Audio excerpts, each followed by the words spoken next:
आप जानते हैं जन्माष्टमी 2023 क्यों मनाई जाती है? यदि नहीं पता तो आज का हमारा लेख आपके लिए बेहद ही महत्वपूर्ण होने वाला है। पूरे भारत में जन्माष्टमी पर्व का उत्साह हर एक प्रांत में देखा जा सकता है।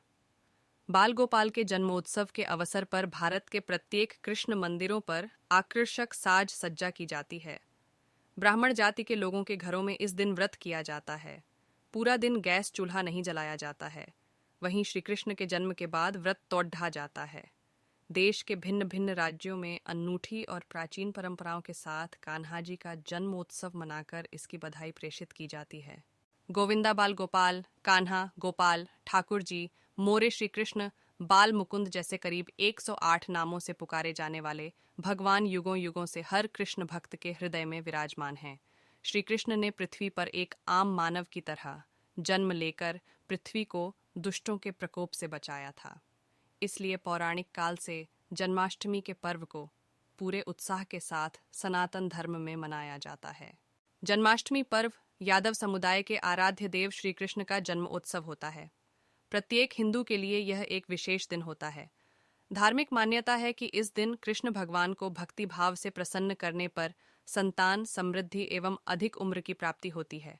सभी हिंदुओं द्वारा जन्माष्टमी पर्व को श्री कृष्ण के जन्मोत्सव के रूप में मनाया जाता है। जन्माष्टमी पर्व पर भगवान श्री कृष्ण की कृपा प्राप्त करने के लिए सभी हिंदुओं द्वारा उपवास रखा जाता है। श्री कृष्ण मंदिरों में आकर्षक साज सज्जा की जाती है।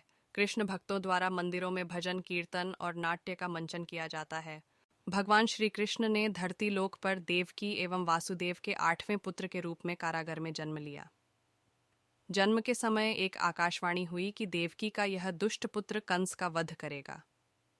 युवा अवस्था में पहुंचकर श्री कृष्ण ने अत्याचारी कंस का वध करके प्रजा का जीवन बचाया। कंस के अत्याचार से पूरी मथुरा नगरी में हाहाकार मचा हुआ था। निर्दोष लोगों को सजा दी जा रही थी। यहाँ तक कि कृष्ण के मामा कंस ने अपनी बहन देवकी तथा उनके पति वासुदेव को बेवजह कालकोठरी जेल में बंद कर रखा था।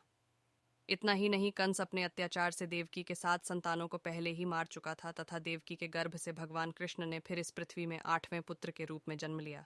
कृष्ण के जन्मोत्सव पर आकाश में मूसलाधार वर्षा होने लगी। चारों तरफ घना अंधेरा छा गया।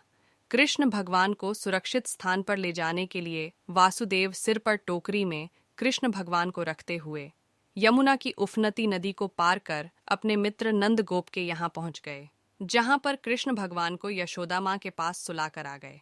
जिसके बाद देवकी के पुत्र कृष्ण भगवान का यशोदा ने पालन पोषण किया। इसलिए कहा जाता है कि भगवान कृष्ण की 2 माताएं थीं, देवकी एवं यशोदा। बचपन से ही कृष्ण भगवान ने कंस द्वारा भेजे गए दुष्टों का संहार किया तथा कंस द्वारा प्रजा को कष्ट देने के सभी प्रयासों को विफल कर दिया। फिर अंत में एक दिन कंस का वध करके उसके अत्याचारों से प्रजा को मुक्ति दिलाई।